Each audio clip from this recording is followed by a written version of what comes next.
Hello everyone, welcome back to my channel. Today I'm going to show you how I make my Carolina barbecue sauce. I'm going to start with a pan that's pretty hot and there's nothing in it. I'm going to toast my spices first. So this is my paprika, my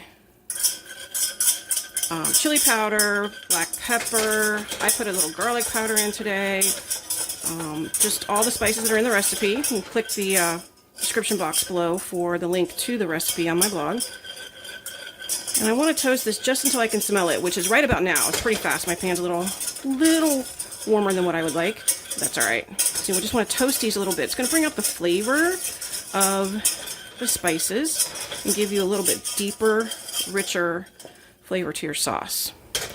Next, I'm going to carefully add my vinegar. So when you get your pan too hot, it does that. Here's my water and my soy sauce, or tamari, depending on which one you're using. I'm going to add my xylitol. This is the sugar substitute. If you're not following the fast metabolism diet plan, you can use brown sugar here. And then finally, the mustard. This is what gives it the tang. There's a little extra vinegar in here. Now, if you are trying to do this sugar-free, you want to read the ingredients on your mustard label.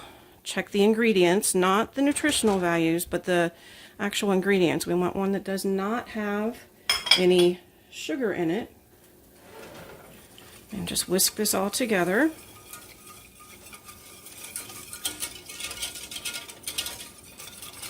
I'm going to kick this heat up. And I want to get this hot, and then I'll turn the heat down and let it reduce for a little bit. Let it simmer. Get all those wonderful flavors together. And then let it cool, and then put it in a jar. I'll probably just use this jar, add my vinegar in.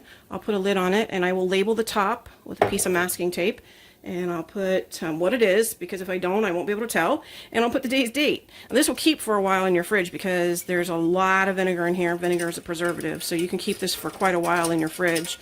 Probably, I've kept mine for upwards of a month if I forget that it's in there. It usually doesn't last that long because it's so delicious.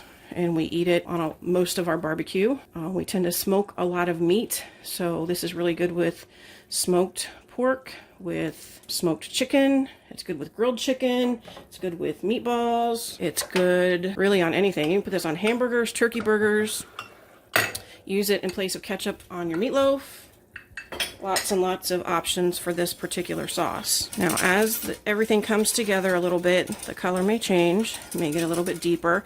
The color really depends on the spices that you use and the color of your chili powder and how dark it is and how dark your paprika is. If your paprika is smoked, sometimes it's a little bit darker, so the color will be a little bit more red once it's all simmered and cooled. But the color doesn't matter. The taste is what matters, so don't worry if yours turns out a little bit different color than mine. You might just be using different brands of spices, and that's fine. So that's it. That's my Carolina barbecue sauce. This one is sugar-free. It is super yummy. This is a tangy sauce. If you're not used to a Carolina-based sauce, that's a lot of vinegar that's in there. There was 3/4 of a cup. So it is a tangy sauce. It's a vinegar sauce.